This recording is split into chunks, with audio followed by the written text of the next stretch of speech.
Hello friends, आज के इस वीडियो में हम रेफरेंस ऑफ प्रेशर के बारे में देखेंगे कि रेफरेंस के बेस पर प्रेशर कितनी टाइप का होता है। इससे पहले जो वीडियो थी उसमें हमने प्रेशर को क्लासिफाइड किया था कि वो टू टाइप का होता है, एक स्टैटिक प्रेशर और एक डायनामिक प्रेशर। ये हमारा है रेफरेंस के बेस पर कि रेफरेंस के बेस पर प्रेशर कितने टाइप का होता है। तो एक होता है वो एटमॉस्फेरिक प्रेशर, एक होता है absolute pressure, vacuum pressure, gauge pressure और डिफरेंशियल प्रेशर। तो इन सभी टर्म को डिस्कस करने से पहले अगर आप हमारे चैनल पर न्यू हैं तो चैनल को सब्सक्राइब जरूर करें और बेल को ऑल पर प्रेस करें ताकि हमारे आने वाली वीडियो की नोटिफिकेशन आपको मिल सके। इंडिकेट कर रही है, ये हमारा बेस हो गया और ये हमारा एक तरीके से रेफरेंस है। रेफरेंस है या हम ये बोल देंगे ये हमारा क्या है, एटमॉस्फेरिक प्रेशर। ये हमारी क्या हो गई, जीरो लाइन। ये हो गया हमारा रेफरेंस या एटमॉस्फेरिक प्रेशर। तो जो एटमॉस्फेरिक प्रेशर होता है वो 1.033 kg पर सेंटीमीटर स्क्वायर। ये इतना एटमॉस्फेरिक प्रेशर तो हर प्लेस पर है ही। अब ये प्लेस हर लोकेशन और प्लेस पर अलग अलग हो सकता है, ये वेरी कर सकता है, पर स्टैंडर्ड अगर हम बोलें कि एटमॉस्फेरिक प्रेशर कितना होता है तो हम एक तरीके से स्टैंडर्ड 1.033 kg पर सेंटीमीटर स्क्वायर, ये प्रेशर इतना तो हर जगह होता ही है। ये एटमॉस्फेरिक प्रेशर है हमारा। तो और ये वाला जो होगा वो एब्सोल्यूट प्रेशर को इंडिकेट कर रहा है, ये गेज प्रेशर को, ये डीपी मतलब डिफरेंशियल प्रेशर को, और ये वैक्यूम प्रेशर को। अगर हम इस डेफिनेशन को ना देखें और इस ग्राफ से ही समझें तो सबसे पहले हम देखते हैं एटमॉस्फेरिक प्रेशर। तो pressure exert by the surrounding is known as atmospheric pressure. जो हमारे चारों ओर का जो प्रेशर है, अभी जो हमारे ऊपर जो भी प्रेशर लग रहा है वो सभी क्या है, हमारा atmospheric pressure. The simple barometer is use to measure atmospheric pressure. Barometer का यूज़ किया जाता है एटमॉस्फेरिक प्रेशर को मेजर करने के लिए। तो ये हमारा क्या हो गया, एटमॉस्फेरिक प्रेशर।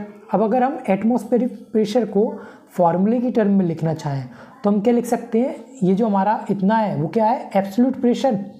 इस एब्सोल्यूट प्रेशर में से अगर हम इतनी वैल्यू को माइनस कर दें तो हमारा बचेगा इतना, और ये क्या होगा हमारा एटमॉस्फेरिक प्रेशर, और इतनी जो हमारी वैल्यू है वो क्या है, गेज प्रेशर।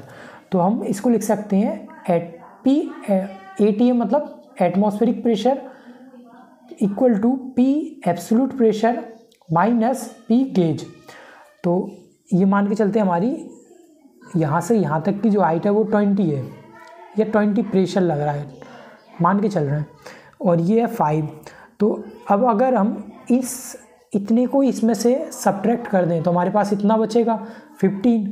तो ये हमारा क्या हो जाएगा, एक तरीके से एटमॉस्फेरिक प्रेशर। ये सिर्फ वैल्यू मैंने सिर्फ समझने के लिए लिखी थी, वैसा ऐसा कुछ नहीं है। ये हो गया हमारा एटमॉस्फेरिक प्रेशर। अब एब्सोल्यूट प्रेशर क्या होगा, atmospheric pressure plus gauge pressure. अगर हम एटमॉस्फेरिक प्रेशर में गेज प्रेशर को ऐड कर दें तो जो प्रेशर हमें प्राप्त होगा वो हमारा क्या होगा, एब्सोल्यूट प्रेशर।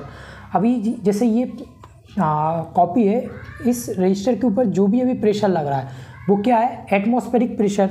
अब अगर उसके ऊपर मैं कोई एक ऑब्जेक्ट को रखता हूँ, जैसे इसको मैंने इस ऑब्जेक्ट को रखा, अब इस ऑब्जेक्ट के कारण जो भी इसमें प्रेशर बढ़ रहा होगा या बड़ा होगा, तो अभी इसके ऊपर पहले कौन सा प्रेशर लग रहा था, एटमॉस्फेरिक प्रेशर। अब जो अप्लाई हमने प्रेशर किया वो क्या होगा, गेज प्रेशर। तो इसके ऊपर जो ओवरऑल प्रेशर लग रहा होगा वो कौन सा होगा, हमारा एटमॉस्फेरिक प्रेशर। मतलब atmospheric pressure plus gauge pressure, इसी को हम बोलते हैं एब्सोल्यूट प्रेशर। तो क्या होगा, the pressure which is measured by taking absolute vacuum as a reference is called vacuum pressure. जो हमारा एब्सोल्यूट वैक्यूम है उसको हम अगर रेफरेंस की तरह लेते हैं तो हमारा जो मेज़र किया हुआ प्रेशर होगा वो होगा एब्सोल्यूट प्रेशर।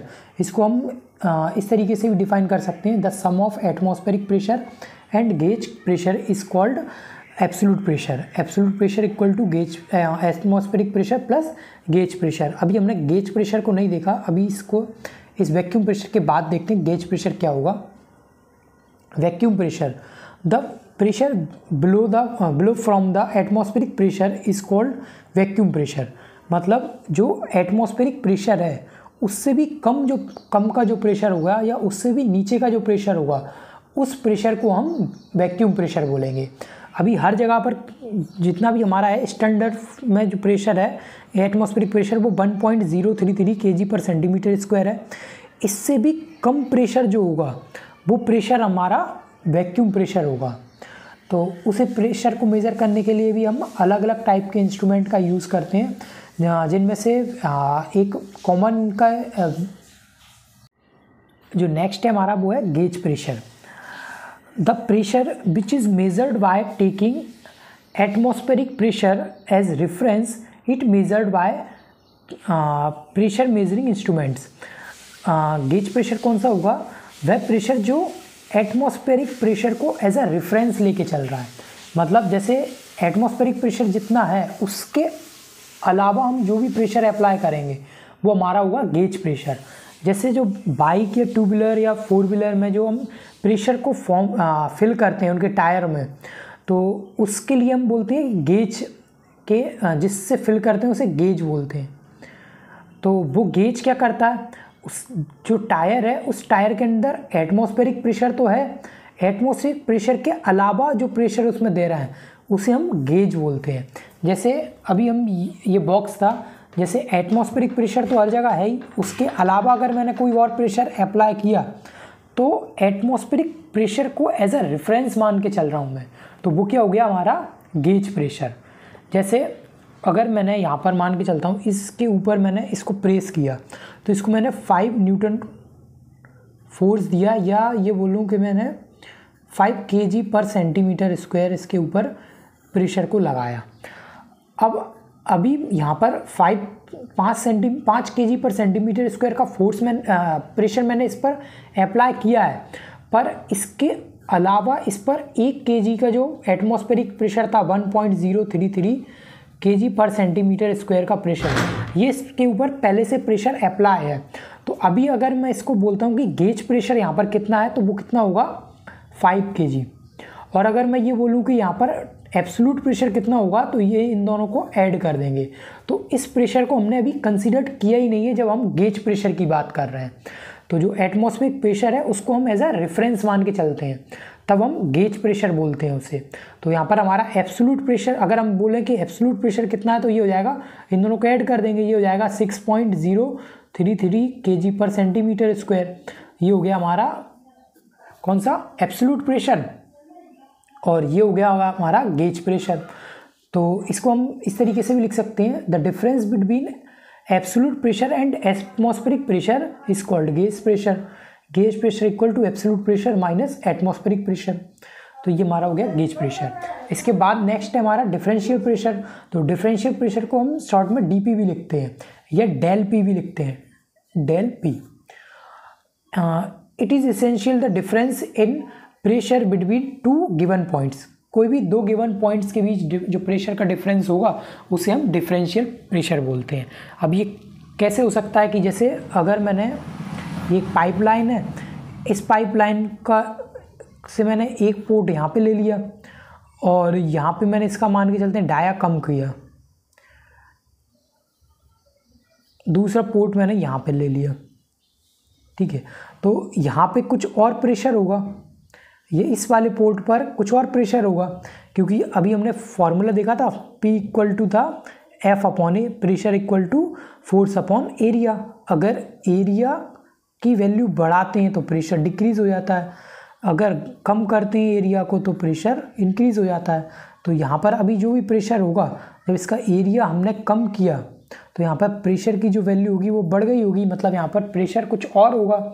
अब अगर मुझे इन दोनों पॉइंट पर प्रेशर डिफरेंस को मेज़र करना है तो मैं इन दोनों पॉइंट के बीच जो भी प्रेशर मेज़र होगा उस प्रेशर को हम बोलेंगे डेल पी या डिफरेंशियल प्रेशर।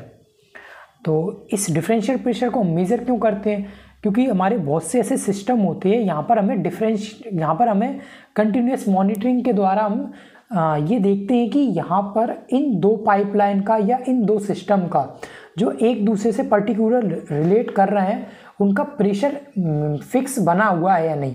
अगर फिक्स बना हुआ है मतलब उसमें कोई भी मैनिपुलेशन नहीं हो रहा तो हमारा जो सिस्टम है अभी वो उस कंडीशन में स्टेबल है। तो जैसे मैं यहाँ पे बताता हूँ, एक पाइपलाइन ये है, इस पाइपलाइन से एक प्रेशर को ले लिया, एक पाइपलाइन ये है, इससे ले लिया, और यहाँ पे हमने उसका डीपी मेज़र कर लिया। अब ये दो सिस्टम होंगे, एक सिस्टम ए है, ये सिस्टम बी है। तो इन दोनों सिस्टम एक दूसरे से कोई डिफरेंस प्रोवाइड कर रहे होंगे। जैसे हम मान के चलते हैं ये 2500 mmHg2O ये प्रेशर की एक यूनिट है। इतने का प्रेशर को ये मेंटेन करके रखे हुए हैं, मतलब इतना इनमें प्रेशर डिफरेंस आ रहा है। तो हम इसे ऑब्जर्व करते रहेंगे कि अभी हमारा 2500 mmHg2O प्रेशर आ रहा है, मतलब ये दोनों सिस्टम अभी इनमें कोई भी मैनिपुलेशन नहीं हो रहा, ये भी स्टेबल है। तो आगे अगर इसमें जरा भी वेरिएशन आते हैं, ये कम होता है या बढ़ता है, तो हमें उस टाइम पे पता चल जाएगा कि यहाँ पे इनका जो डीपी है, डेल पी है, वो चेंज हुआ है। उस कारण ये हमारा सिस्टम में ये अनस्टेबल हुआ है या इसमें चेंजेस आए हैं। तो ऐसे बहुत सारे एग्जांपल हैं या बहुत सारी जगह हुए हैं यहाँ पर हम डीपी को मेज़र करते हैं। सबसे ज़्यादा हम डीपी का यूज़ कहाँ पे करते हैं? फ्लो रेट को कैलकुलेट करने के लिए। जब भी हम फ्लो रेट को मेज़र करेंगे तो हम डीपी को पहले कैलकुलेट करेंगे, डिफरेंशियल प्रेशर को मेज़र करेंगे। डिफरेंशियल प्रेशर जो होता है वो डेल पी के रूट स्क्वायर के प्रोपोर्शनल होता है। तो उसकी हेल्प से हम डेल पी को उसकी हेल्प से हम फ्लो रेट को भी कैलकुलेट करते हैं। तो इंडस्ट्रीज़ में ज़्यादातर डिफरेंशियल प्रेशर का यूज़ करके हम फ्लो रेट को कैलकुलेट करते हैं। तो इसके लिए हम आगे वीडियो में आगे देखेंगे कि किस तरीके से डेल पी का यूज़ करके हम फ्लो रेट को कैलकुलेट करते हैं। अगर आपको इस टॉपिक से रिलेटेड कोई भी डाउट है तो आप कमेंट करके पूछ सकते हैं, और अगर आप चाहते हैं कि मैं किसी पर्टिकुलर वीडियो किसी टॉपिक पर बनाऊं तो उससे भी आप सजेस्ट कर सकते हैं। Thanks for watching.